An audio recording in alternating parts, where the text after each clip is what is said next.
Welcome to the Whitwam Wealth Real Estate Podcast. I'm Scott Whitwam, and today our topic is switching from short-term rentals to co-living. Welcome to the Whitwam Wealth Real Estate Podcast with Scott Whitwam, your blueprint to financial abundance. Settle in as we explore the mindset and methods for wealth building through real estate. Welcome back. I'm Scott Whitwam. Thank you for joining us on this podcast of switching from short-term rentals to co-living.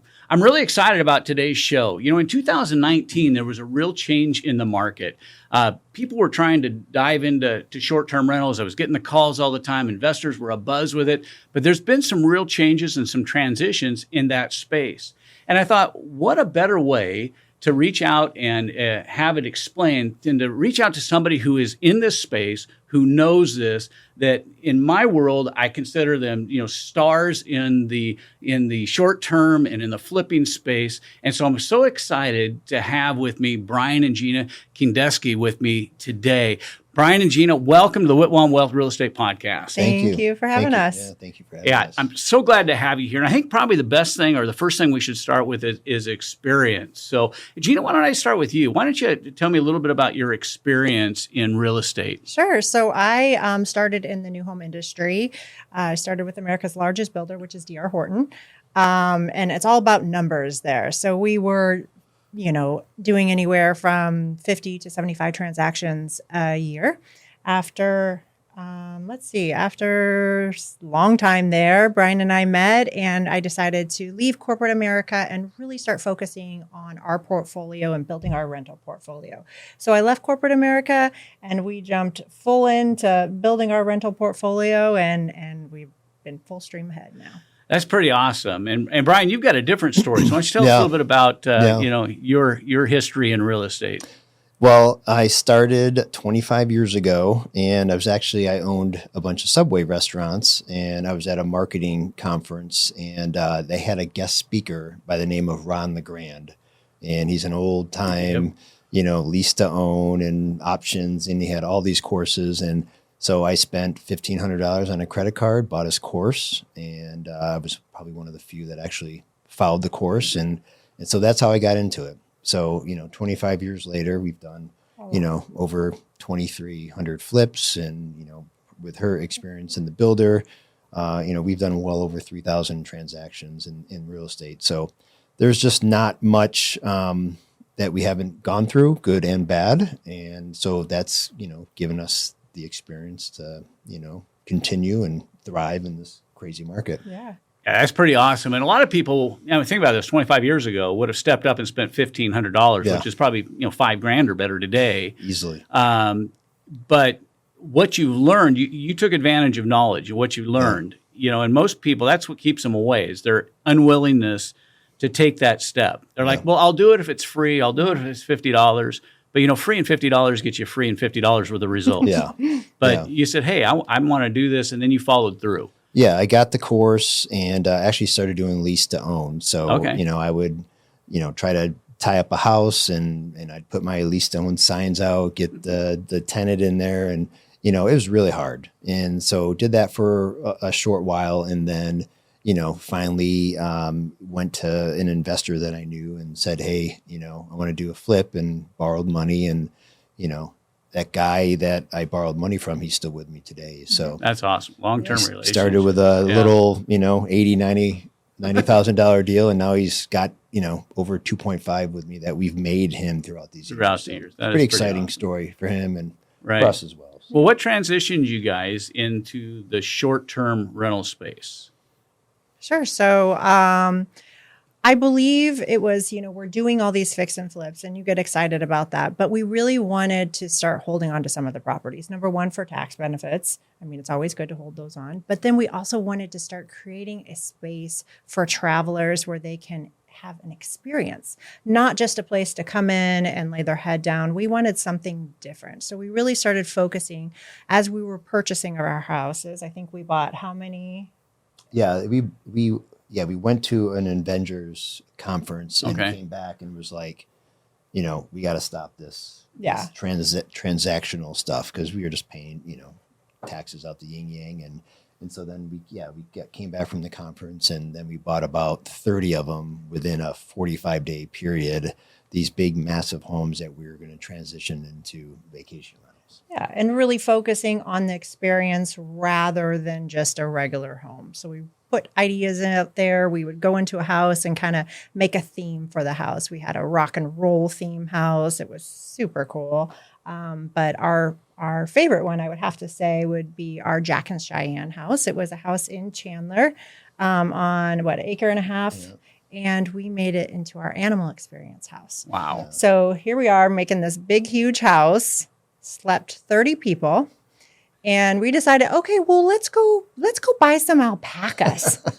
So we got a hold of it. So we got a hold of an alpaca guy to an undisclosed location. He won't tell you where he lives. And we bought 2 alpacas. We had horses. We had goats. We had a baby horse born on our property, so it was kind of cool. Yep. Wow. And then we had chickens and ducks. So we really wanted to create those memories for people. So families come in like, hey, I'm not just going to I'm going to live on a farm basically for a weekend. And it was really nice though. It was you think a farm, it had putting green and built a brand new pool and whole kids play area. Like it was beautiful. It was almost an adventure hotel if I could sleep 30. For sure. Yeah. We had a whole back casita that was like the big bunk room with all these things. So we really just started putting our heart and soul into providing these experiences for guests. And we got to the point where we had 11 active Airbnbs that we were running, and we self-managed all of them. So there was a lot of time that was put into that and everything. So, well, I know you guys are pretty passionate about, what you do. I mean, just passionate for life. I mean, and so, obviously you guys experienced the change in 2020 when COVID hit and stuff, but what really has changed and transitioned in the short-term rental arena that would make you start looking in other avenues?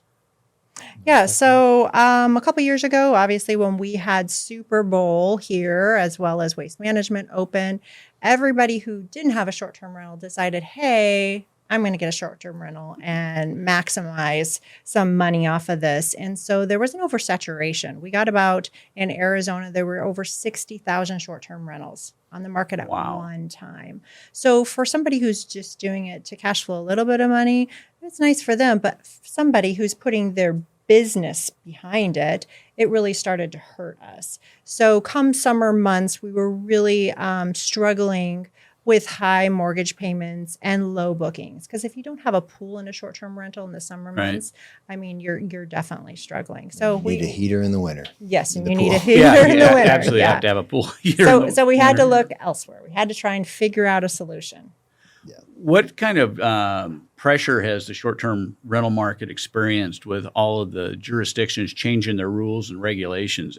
How has that affected? Yeah, there was a lot. Scottsdale was, one of the bigger ones. So we just, as we kind of moved from Scottsdale, we started buying them in Mesa and different Tempe and stuff like that. And those were a lot better, but it just got oversaturated. And then when the market changed and the rates started going up, that's when everything kind of started changing for us, because we were doing, not only were we doing short-term rentals, and we were also doing 60 to 65 flips at a time. Right. So just kind of wrap your head around the scale that was. And then rates shot up, market, nothing would sell. And so, that was one of the things that kind of just transitioned, and God had something else for us. And so, which, we'll get into in a little bit on that. Well, let's talk a little bit about the transition, because obviously people were trying to get out of the conventional rentals, moving to short term to maximize profits. Yep.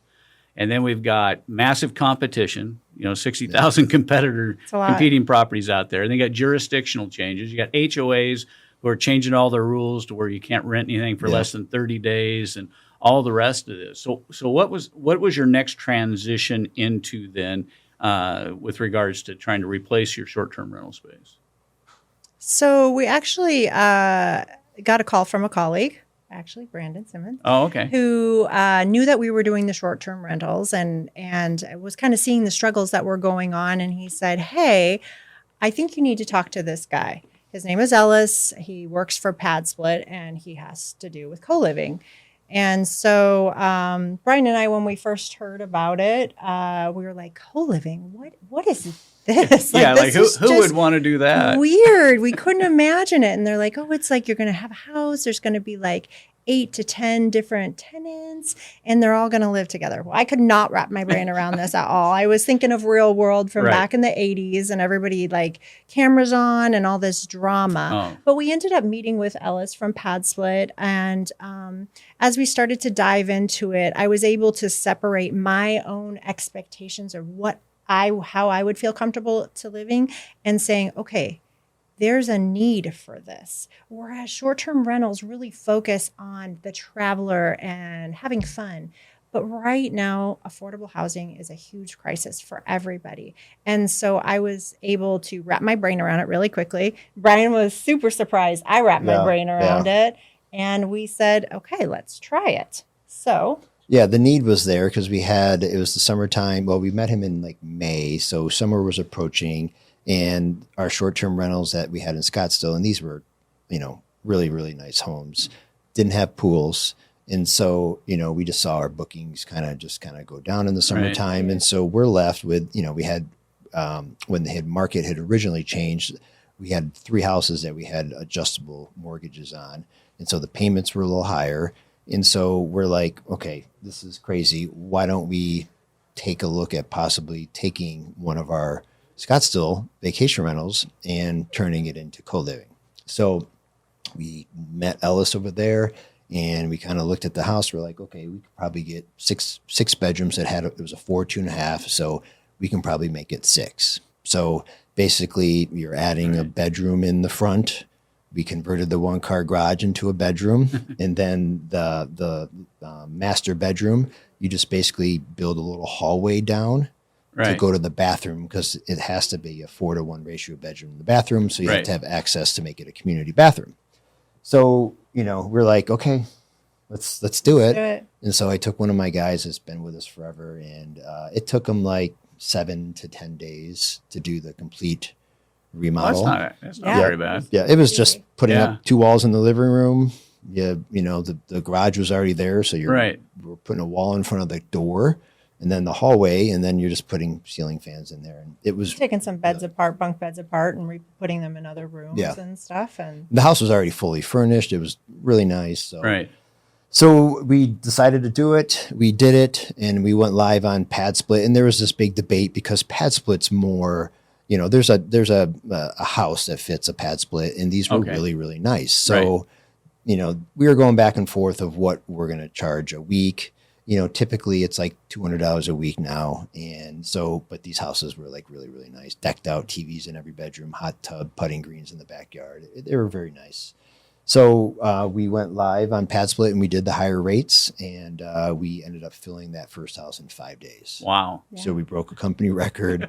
We're like, okay, this is our mortgage is covered now, Right. Yeah. And so, this may work. Yeah, you're not making the big swings and stuff like that, but you're stabilized, and that's what we were going for and with these houses. And so we did it again to the second house in Scottsdale. That filled up in 3 days, and then we did it one more time and did it in 5 days again. So, well, I know this. So when you guys contacted me about co-living, the first thing ran through my head is nobody's going to want to live with somebody else, because I was thinking that everybody's like me. Yeah, exactly. You have to take yourself out of the equation. Yeah, and so when I came and you guys did that seminar presentation. And Ellis was there, and you were explaining the process, and it was like, no, you got to take yourself out of this thing. And it was like, and then when you start looking at it, you look at a 1-bedroom, apartment at $1,400 a month just in Phoenix. That's a studio. I'm not talking about Scottsdale. That's not a 1-bed. That's just a studio. Yeah, but I'm talking, not in the higher end areas. And you guys were saying, well, but in these scenarios that in between $800 and $1,100 a month per room, and people are now saving $500, $600, $700 a month on rent by co-living. And then we talked about the the class of people as far as their age and this stuff. And I Yeah. was entirely shocked. Blown away. Share a little bit about, what you find as far as a demographic for a co-living home. Yeah. So originally, when we had found out about it, I went back to that whole real world. I was thinking these young 20-year-olds or college kids. And we were very surprised that our average age is anywhere from 45 to 65 years old. Wow. We have somebody that's been in one of our houses. She's 75. She might be 76 now for 10 months. Right. And so it's really people that have very, could have fixed incomes or are making anywhere from that $35,000 to $50,000 a year. And this gives them a chance to have a safe, clean home that they're proud of, and they have the ability to build their credit as well as potentially save up money so they can get out on their own. And we've seen that be successful for a lot and of there's members. there's no additional expenses. We pay for the Wi-Fi, the Right. utilities, internet, everything. So their room payment that's all they pay. And they're renting a room and sharing a kitchen space Yeah. and refrigerator and laundry and that Yep. kind of stuff. But they're paying for that, and then you guys manage the rest. And I'd like to talk a little bit more about that, but we're not going to have time on this episode. So if we could, let's do another episode and let's talk specifically about co-living and some of those other aspects, because I think this is a very interesting new space for investors. Yeah. I think there's a lot of opportunity. And there's a need. I haven't talked to Ellis in a little bit, so I don't know how many doors there are now, but the last I heard there was over 700 doors. But if you break it down, it's the need is for someone who makes 35 to 45,000 a year. So if you do the math, we have about 5 million people here in Maricopa County. Those amount of people that need it is anywhere from 15 to 25,000, and we're at 700 doors. Yeah, I was going to say 700 is just a big apartment complex. Yeah, right. so- And those are popping up everywhere. Every corner you look, there's another apartment complex. They're building like crazy. So the need is there. Right now, Pat Split's working on getting the word out and letting people know what it is. But we hover right around 100% occupancy, and it's. The only thing, obviously there's good and bad. The only thing you can talk about a little bit of some of the, you get drama in the house sometimes. Well, let's talk a little bit about that when we come back. Yeah. Okay. Yeah. You've been watching the Whitwam Wealth Real Estate Podcast. Thank you for joining this episode of Making the Switch from Short-Term Rentals to Co-Living. Be sure to watch the Whitwam Real Estate Podcast on Apple Podcasts, Spotify, and you can catch us on YouTube. If you've enjoyed this episode, we'd love to have your feedback and comments. In fact, we can use some of those feedback and comments to predict which shows we may create in the future. So be sure to join us on the next episode of the Whitwam Wealth Real Estate Podcast, where we're wealth building through real estate.